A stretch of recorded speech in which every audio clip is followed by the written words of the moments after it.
ကဲအားလုံးပဲမင်္ဂလာပါရှင်ဒီနေ့ကတော့ငါးနဲ့တည့်ရသေးကိုချက်စားမှာပဲဖြစ်ပါတယ်ရှင်ကဲမမတို့လိုက်ကြည့်ပေးပါအောင်နော်ကဲဒါလေးကတော့ဈေးရဝင်လာတဲ့ငါးလေးကိုရေဆေးပြီးတော့တန်စီလောက်မှာပဲဖြစ်ပါတယ်ရှင်ကဲတေချာလေးပေါ့နော်တန်စီနေရပဲဖြစ်ပါတယ်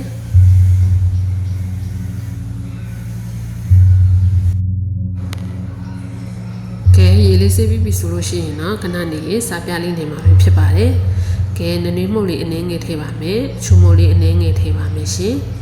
။ကဲစားလေးအနည်းငယ်ထည့်ပါမယ်။ကဲအားလုံးထည့်ပြီးပြီဆိုလို့ရှိရင်တော့တေချာလေးနှက်ဆက်အောင်နေပြီးတော့ခဏလေးနှက်ထားပါမယ်ရှင်။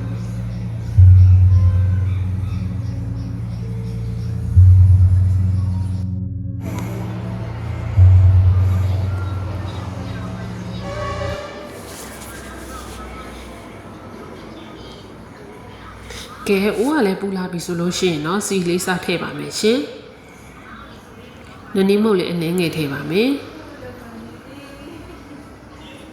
ကဲစီကလည်းစုနေပြီဆိုလို့ရှိရင်တော့ငရုတ်သီးနဲ့ကြက်သွန်နဲ့ကြိုက်ထားတာလေးကိုထည့်ပြီးတော့စီတက်ပါမယ်ရှင်။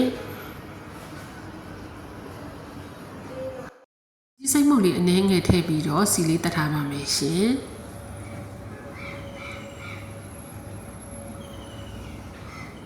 ကဲစီတက်ထားတာရလည်းရပြီဆိုလို့ရှိရင်တော့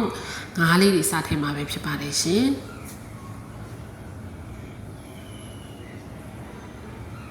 ကဲငါးလေးတွေကိုစီတက်ပေးနေရပဲဖြစ်ပါတယ်ရှင်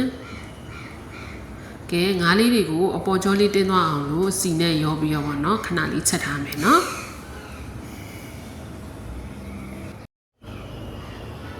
ကဲဒါဆိုရင်တော့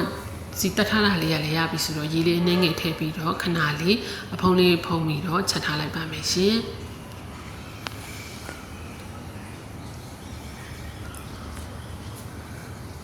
ကဲဒါဆိုရင်တော့ငါးကလုံးဝချက်သွားတဲ့အနေအထားကိုရောက်သွားပြီဆိုလို့ရှိရင်တော့ငါးတွေကိုဆယ်ထားလိုက်ပါမယ်ရှင်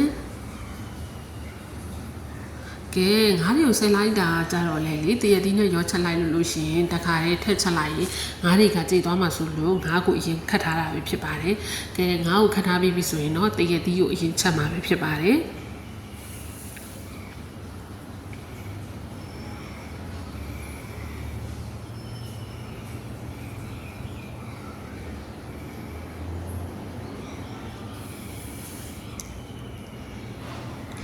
ကဲဒါဆိုရင်တော့တရသီးကလုံးဝကျသွားပြီဆိုလို့ရှိရင်တော့ခုနဆယ်ထားတဲ့ငါးနဲ့ရောပြီးတော့ပေါ့နော်ချက်လိုက်ပါမယ်ရှင်